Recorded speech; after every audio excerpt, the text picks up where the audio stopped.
भगवान यहाँ सबसे मिलकर जा रहे हैं तो गांधारी माता से भी मिलते हैं। तो गांधारी माता बहुत उदास भी है, क्रोधित भी है। तो भगवान जब सामने आते हैं तो उन्होंने कहा कि मेरे 100 पुत्र थे, 100 की 100 मारे गए। वो 5 पांडव थे, एक भी कम नहीं हुआ। कारण तुम नहीं होते ना, वो एक दिन नहीं बचते। तुम्हारी वजह से मेरा पूरा वंश खत्म हो गया। तो जैसे मेरा वंश खत्म हुआ ना, मैं श्राप देती हूं, तुम्हारा वंश भी खत्म हो जाएगा। तुम्हारे वंश में एक नहीं बचेगा। भगवान कहते अच्छी बात है। मैं सोच ही रहा था उन्हें खत्म कैसे करूं। क्यों सोच रहा था? आज कोई साधारण व्यक्ति है, मान लीजिए कोई छोटी सी जगह है, वहां उसका पावर बहुत है, बहुत बड़ी पदवी पर है, थोड़ा सोर्स है, पावरफुल आदमी है। उसके बच्चे जब गलत काम करते हैं, गलतियां करते हैं और कोई उनको टोक दे तो वो क्या कहते हैं? तुम जानते नहीं।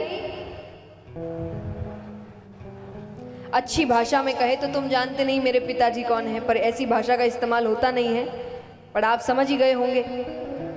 तो एक छोटे से स्थान में थोड़ा सा अगर पावर मिल जाए तो इतना अहंकार आ जाता है। तो वो तो भगवान के बच्चे हैं। अब भगवान एक ही है, बाकी सब इंसान है और इंसान अपने रंग दिखाता है, ये पक्की बात है। तो भगवान कहते मैं ऐसा कोई काम करना ही नहीं चाहता कि मेरे जाने के बाद ये कोई कहे कि मेरे वंशज है, मेरा परिवार है, मैं खत्म तो मेरे साथ सब खत्म। तो भगवान कहते मैं सोच ही रहा था, आपने मेरा काम आसान कर दिया। अब भगवान यहाँ चले जाते हैं, वो श्राप अपना असर दिखाता है।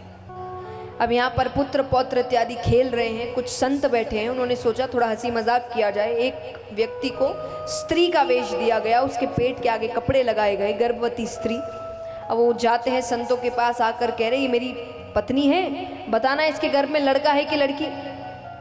अब वो कहे कि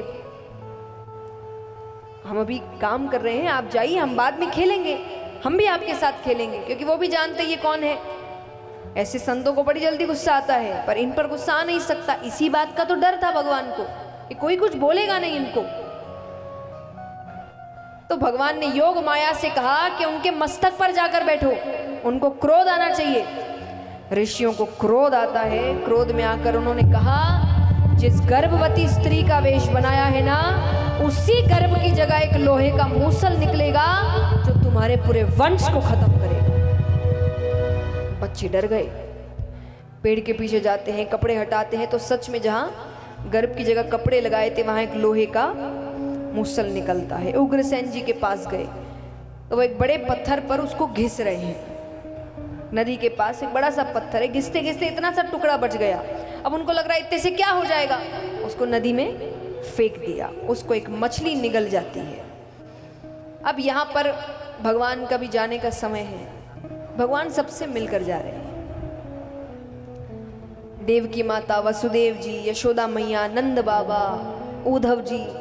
देव की माता ने कहा अभी तक मैं तुम्हारे लिए जीवित थी, अब तुम नहीं तो मेरे 6 बच्चे वापस करो। जिनको कंस ने मारा था, भगवान 6 बच्चे वापस लेकर आते हैं। सबसे भगवान मिलके अब जाने लग रहे हैं। यहाँ पर पुत्र पौत्र इत्यादि के साथ क्या हुआ, सब मदिरापान करते हैं, अब एक दूसरे से लड़ रहे हैं। भगवान को तो सबको खत्म करना है, कारण बना के सब ने एक दूसरे को मारते मारते सबको खत्म कर दिया। बलदाऊ भैया भी उसमें बीच में आते हैं, सब खत्म। बचा कौन? श्री कृष्ण, उनको भी जाना है अब। तो भगवान यहाँ पर एक पेड़ के नीचे लेटे हुए हैं, पेड़ की पत्तियां पूर्ण रूप से उनको ढक कर रखी है। सामने से एक शिकारी जा रहा है। अभी कौन शिकारी है? जिसने उसी मछली को पकड़ा, उसको काटा, उसमें से वो हिस्सा निकला, उसको धार करके अपने तीर के आगे लगाया, वो ही सामने से। अब भगवान के पैरों की मणि चमक रही है, उसको लगा पत्तियों के पीछे हिरन है, आंख चमक रही होगी, उसने वो ही तीर निकाला। तीर खींचता है, तीर जाकर भगवान के पैरों पर लगता है। लीला है, जन्म दिखाया है तो मृत्यु भी दिखानी पड़ेगी, वरना कोई तीर भगवान को मार नहीं सकता। पर तीर लगता है। भगवान उठते हैं, देवी देवता भगवान को लेने आते हैं। वो शिकारी कहे मेरी वजह से आप जा रहे हैं, मैंने आपको मारा। भगवान कहते तुमने नहीं मारा, मैंने तुमसे करवाया। क्यों करवाया? बोले राम अवतार में मैंने तुम पे पीछे से वार किया था, तुम बड़े क्रोधित हुए थे। कौन? बाली। भगवान ने पीछे से वार किया था तो बहुत क्रोधित हुआ था। भगवान कहते इस अवतार में तुमने पीछे से वार कर दिया, हो गया हिसाब बराबर। मैं किसी का उपकार ऊपर लेकर, मैंने तुमको मारा, तुमने मुझे मार दिया, हिसाब बराबर। देवी देवता आते हैं और भगवान को अपने साथ लेकर चले जाते हैं। सुखदेव जी यहाँ कहते हैं कि कथा यहाँ संपन्न हुई। अब तुम बताओ तुम्हें क्या करना है।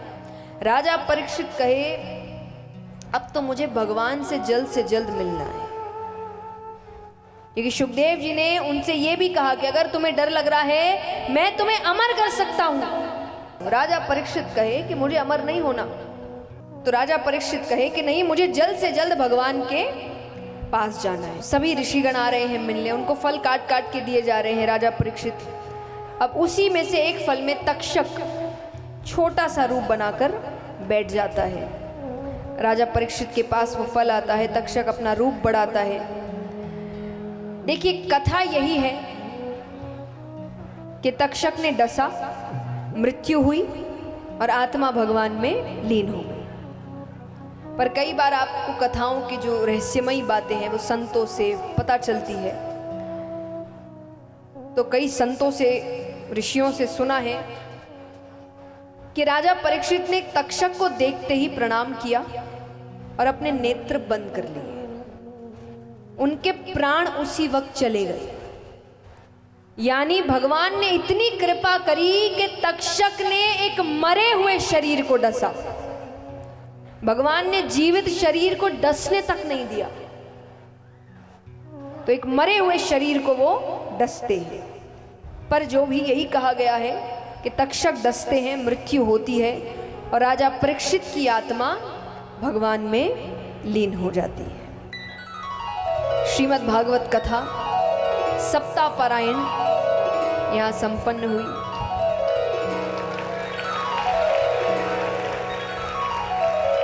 बोलिए कृष्ण कन्हैया लाल की, सावरिया सेठ की, भक्तवत्सल भगवान की।